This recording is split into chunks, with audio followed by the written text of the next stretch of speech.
একটা শিউলি ফোটা ভোর ছিল, নরম আলোয় ভেজা, শিশিরের শব্দে ডুবে থাকা। ঘুম ভাঙার আগেই মনে হলো কেউ যেন দরজার সামনে সাদা মেঘের থালা রেখে গেছে। সেদিন বাতাসও কথা বলতো ধীরে।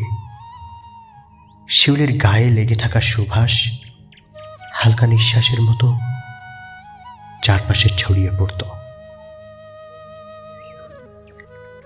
আমি জানলার কাছে দাঁড়িয়ে দেখছিলাম মাটির কোলে পড়া ছোট্ট সাদা ফুলগুলো যেন রাতভর আকাশ থেকে তারারা নেমে এসেছে।